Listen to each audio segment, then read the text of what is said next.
Hi everyone, in this video I am going to discuss how to attempt fillers and sometimes known as fill in the blanks. It plays very important role in your exam whether you are preparing for SSC, banking and any state exam. So what should we do on daily basis to maximize our score in the exam? I will tell each and everything. So be with me till this last video. And before I start of the video, I'm gonna say here that the medium of this class will be bilingual so that each and every student can take benefit of this video. Okay, so let's begin. Okay, so what we have to do, we have to make a good habit of daily reading newspaper so that we can comprehend means understanding means समझना, ठीक है, so that we can understand and comprehend the meaning of the entire passage. Okay, so सबसे पहले करना क्या होता है आपको, you have to make habit of daily reading of newspaper नहीं है तो उसका सब्स्टिट्यूट क्या है, आप कोई आर्टिकल पढ़ सकते हैं लाइक इकोनॉमिक टाइम्स का और द हिंदुस्तान का या फिर द हिंदू न्यूज़पेपर का या फिर बिजनेस स्टैंडर्ड का, कोई सा भी आप न्यूज़पेपर उठा सकते हैं और एक आर्टिकल पढ़ सकते हैं इन केस अगर आपके पास पूरा प्रॉपर न्यूज़पेपर नहीं है. ओके, आफ्टर दैट अगर ये भी नहीं है तो आप कोई हैंडी बुक अपने साथ रख सकते हैं, है ना, कोई सी भी इंग्लिश की एक बुक हो वो आप अपने साथ रख सकते हैं. अब सिर्फ आपको रीडिंग नहीं करनी है, रीडिंग को करना है, उसमें सेंटेंस को बाइफर्केशन करना है और देखने की सेंटेंस बने कैसे हैं, प्रेजेंट पास्ट फ्यूचर क्या है. ओके, कौन सा इसमें आर्टिकल यूज़ हुआ है, डन, कौन सी वर्ब लगी है, ओके, और किस वर्ब से पहले कौन कौन से आर्टिकल एडजेक्टिव क्या है यहाँ पे और क्या है, वो सब चीज़ें आपको ईच एंड एवरी वर्ड्स का you can say minutely examine करना है. ओके, और अगर आप ऐसा करते हैं कॉन्स्टेंटली तो आई कैन श्योर कि विद इन 15 डेज़ के अंदर बहुत ही बड़े लेवल पे एक ड्रास्टिक चेंज आपको दिखने लग जाएंगे आपकी प्रीवियस कैब में और जो अभी प्रेजेंट में है. तो अगर आप डेली हैबिट इसकी मेंटेन करते हैं रीडिंग की तो सबसे पहले क्या होने वाला है, एक तो आपकी रीडिंग एबिलिटी स्ट्रांग हो जाएगी, ठीक है, फिर आपको ये समझ आने लग जाएगा कि जो ओवरऑल क्रक्स है इस पूरे के पूरे इंटायर पैसेज आर्टिकल का वो क्या है, ठीक है, जिसको हम बोलते हैं टोन के नाम से. आप टोन भी समझ सकते हैं कि नेगेटिव है पॉजिटिव है क्या है. मैंने बहुत लोगों को देखा है कि बहुत ही अच्छे लेवल की उनकी इंग्लिश होती है बट वो पूरा का पूरा सेंटेंस को पढ़ते हैं, पूरा पूरा आर्टिकल पढ़ लेते हैं, उसको कॉम्प्रीहेंड नहीं कर पाते हैं, ठीक है. और मैंने बहुत से दोस्त ऐसे भी देखे हैं कि एक दो वर्ड पढ़ेंगे और वो पूरे टोन समझ जाते हैं क्या है इसका, मतलब पढ़ने की ज़रूरत भी नहीं होती है.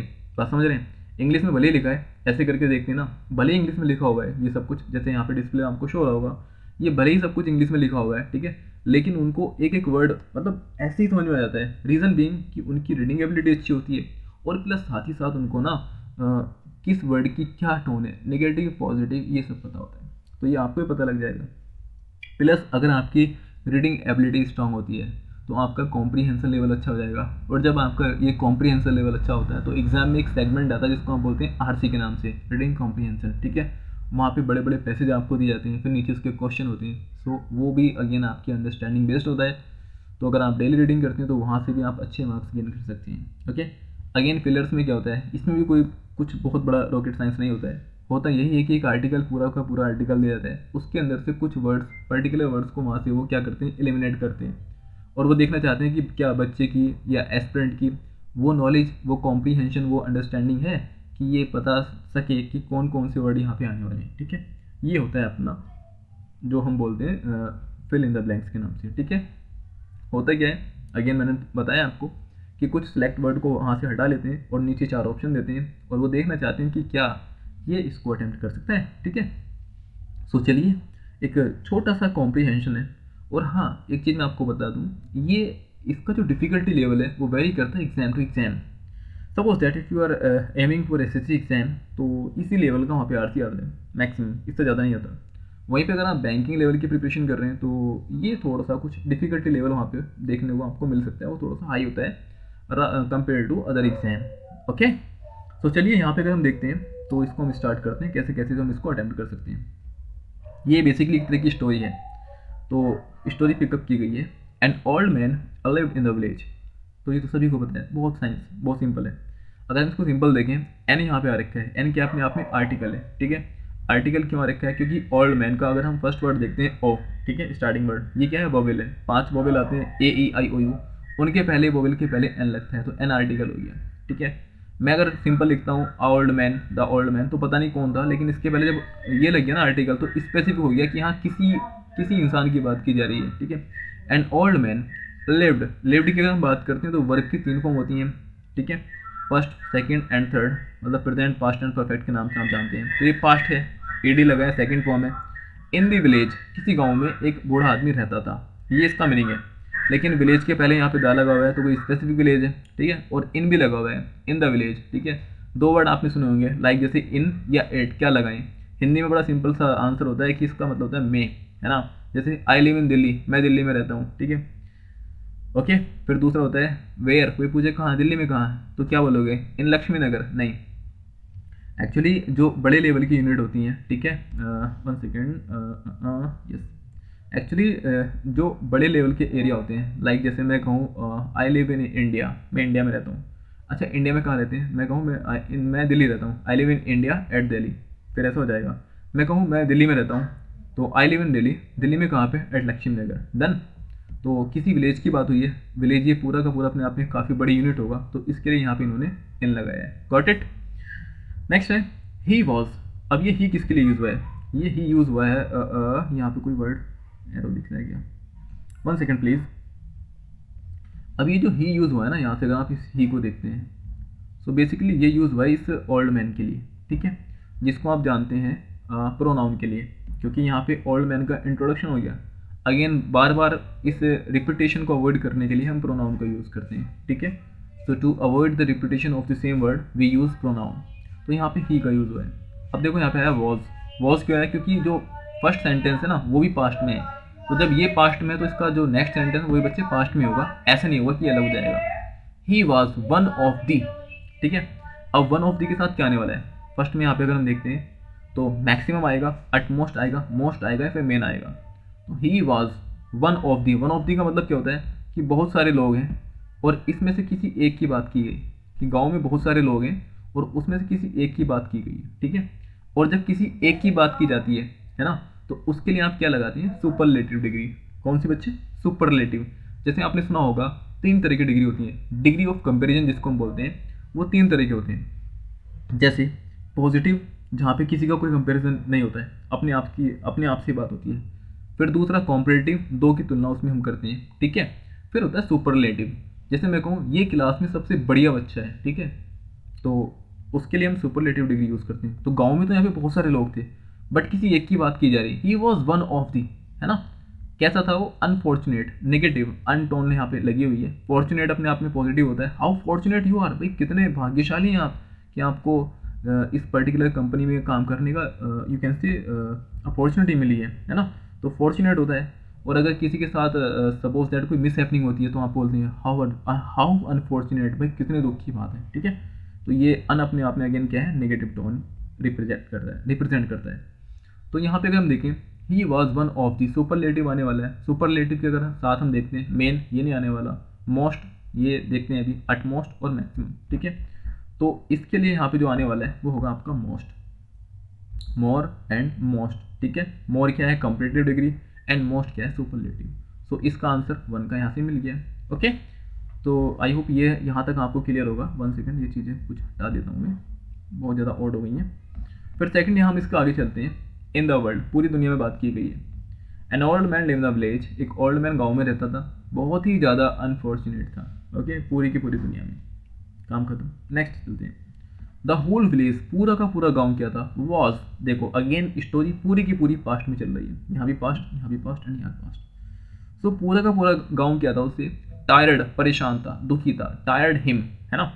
अब इसके लिए हम एक नेक्स्ट चीज को हमें देखना पड़ेगा, जिसको हम जानते हैं किस नाम से, फिक्स प्रीपोजिशन के नाम से। किस नाम से दोस्त, FIXED, फिक्स प्रीपोजिशन। अच्छा, ये फिक्स प्रीपोजिशन क्या होती है, कुछ सर्टेन वर्ड्स होते हैं जिनके साथ वही वर्ड आते हैं, ठीक है। जैसे यहाँ पे लिखा हुआ है he was, okay, the whole village was tired of, tire के साथ हमेशा ऑफ आता है, ठीक है। जैसे एग्री के साथ विद आता है, I am agree with your statement, है ना। इस तरह से आपने कुछ वर्ड पढ़े होंगे, तो ये फिक्स प्रीपोजिशन का पार्ट होते हैं। तो अगेन अगर हमें उसकी नॉलेज है तो आगे कुछ करने की जरूरत है ही नहीं है, तो फिक्स के साथ, इसके साथ, टायर के साथ ऑफ आ जाएगा, डन। सो अपना ये ऑप्शन भी गया। आगे ही वॉज ऑलवेज, ठीक है। अब यहाँ से देखते हैं, अगेन वॉज है, पास्ट की बात की जा रही है, ही वॉज ऑलवेज। अब एक चीज़ देखो, जो सेंटेंस के स्टार्टर में अगर हम देखते हैं तो ओल्ड मैन किसी एक की बात की जा रही है, ठीक है, सिंगल पर्सन है, तो उसके लिए हम यहाँ पे ही यूज़ कर रहे हैं। अगर कोई और होते हैं यहाँ पे, बहुत सारे बंदे होते हैं, तो फिर यहाँ पे दे का यूज़ करते हैं, ठीक है, थर्ड पर्सन का। तो यहाँ पे सेकंड पर्सन बार बार रिपीट कर रहे हैं, ठीक है। यहाँ देखते हैं, ही वॉज ऑलवेज, हमेशा, ऑलवेज कुछ वर्ड होते हैं जो आपकी प्रेजेंट के एक्शन को बताते हैं, जैसे करंटली, ऑलवेज, ठीक है। सो ही वॉज ऑलवेज ग्लूमी, हमेशा दुखी था, निगेटिव वर्ड आया, ठीक है। आगे क्या है, he, okay, complain and was always in bad mood, ठीक है। अब देखो हमेशा दुखी तो रहता था, और वो क्या करता था आगे, ही कंप्लेन, हमेशा कंप्लेन करता था, एंड वॉज ऑलवेज, और हमेशा रहता था किसमें, बैड मूड में। तो कॉमनली कभी कभी करता था, नहीं मोस्टली, हमेशा। साइक्लिकली, कभी कभी। साइक्लिकली का मतलब क्या होता है कि एक साइकिल पूरी हो गई, ठीक है, फिर दूसरी साइकिल पूरी हो गई किसी चीज़ की, डन, फिर तीसरी साइकिल पूरी हो गई है, इस तरह से होता है। तो ऐसा भी नहीं था, तो वो हमेशा कॉन्स्टेंटली करता था, कॉन्टिन्यूस वे में, ठीक है। तो यहाँ पे अगर आप देखें, he constantly complain and was always in bad mood, बहुत सिंपल है। नेक्स्ट है द ही लाइव्ड, ओके, वो जो रहता था, द मोर वाइल, और बहुत ही ज़्यादा बुरा होता जा रहा था, एंड वॉज बिकमिंग, और हो रहा था क्या, the more were his words, उसके शब्द, ठीक है। सिंपल है कि वो जितना वहाँ पे रह रहा था, अगर मैं 24 को देखते हैं तो यहाँ पे आने वाला है द लॉन्गर। कैसे आएगा बताता हूँ, 1 सेकेंड प्लीज। या इसको मैं अगर यहाँ से देखता हूँ तो इसके साथ ये वाला आंसर जाने वाला है, सॉरी, सी आंसर इसके साथ जाने वाला है, द लॉन्गर ही लिव्ड, क्योंकि जितने लंबे तक समय तक वो जिया, the more he was becoming and the more precious his words. कैसे हैं इसको समझाता हूँ। देखो यहाँ पे हम बात कर रहे हैं मोर की, मोर क्या अपने आप में कॉम्परेटिव डिग्री है, तो इसके पहले अगेन कॉम्परेटिव डिग्री हमें लानी पड़ेगी। कॉम्परेटिव डिग्री के जो वर्ड्स होते हैं उसके अंदर ई आर लगता है, और जो सुपरलेटिव वाले होते हैं उसके अंदर ई एस टी लगता है। तो यहाँ पे अगर हम देखें तो सिर्फ एक ही वर्ड है जो कॉम्परेटिव डिग्री को के रूल्स को फॉलो करता है, लॉन्गर। तो यहाँ पे लॉन्गर आने वाला है, द लॉन्गर ही लिव्ड, जितने लंबे समय तक वो जिया, द मोर वाइल, वो बहुत ही बुरा होता गया, और सबसे ज़्यादा उसके जो शब्द थे ना, वर्ड्स किसी के कैसे हो सकते हैं, वर्ड्स किसी के जहरीले होते हैं। आप बोलते हैं ना बड़े जहरीले शब्द बोल रहे हैं यार, बड़े तीर बाण का यूज़ कर रहा है वो, ठीक है, शब्दों में ऐसे बोलते हैं ना, तो फेटल तो नहीं हो सकते हैं, ठीक है, मॉर्टल्स नहीं हो सकते हैं, टॉक्सिक नहीं, टॉक्सिक तो कोई, जैसे आप बोलते हैं ना बहुत ज़्यादा टॉक्सिक रिलेशन हो गए हैं, टॉक्सिक गैस हो रखी है, ऐसा नहीं है। तो पॉजिशनियस होता है इसका आंसर, ठीक है, बहुत जहरीले उसके वर्ड्स हो गए थे। सो ये था एक छोटा सा, बहुत छोटा छोटा सा सेशन, ठीक है। तो मैंने कोशिश की एक रफ आइडिया आपको मिल जाए कि इसको कैसे अटैम्प्ट करते हैं। अगर आप चाहते हैं कि आगे ये सेशन कंटिन्यू मैं करूं तो डेफिनेटली मैं कर सकता हूं, बस थोड़ा सा टाइम कॉन्स्टेंट मेरे पास होता है। और ये तो एक छोटा सा, बहुत छोटा सा ट्रेलर है, ठीक है। मैं कंप्लीट एनालिसिस करा सकता हूँ, हिंदू एनालिसिस, ओके, एडिटोरियल का कंप्लीट आपकी रीडिंग कॉम्प्रीहेंशन के सेशन ले सकता हूँ, कंप्लीट एडिटोरियल, उसके साथ आपकी प्रॉपर ग्रामर, ठीक है, PYP प्रीवियस ईयर पेपर्स जो होते हैं like banking and insurance exam SSC के, उनको कैसे अटैम्प्ट करना है, और भी बहुत कुछ कर सकता हूँ, ठीक है, which is out of your invoices, ठीक है, जो आपकी अभी समझ से बाहर भी होगा। सो अगर ऐसा है तो प्लीज़ आप थोड़ा सा सपोर्ट करें इसमें, and do like share subscribe, वही होता है। और सीखें और अपना रिव्यू जरूर दें कि कैसे इसको हम और ज़्यादा इम्प्रूव कर सकते हैं फर्दर, ठीक है। सो आज के लिए इतना ही रखते हैं। Thank you so much, have a nice day.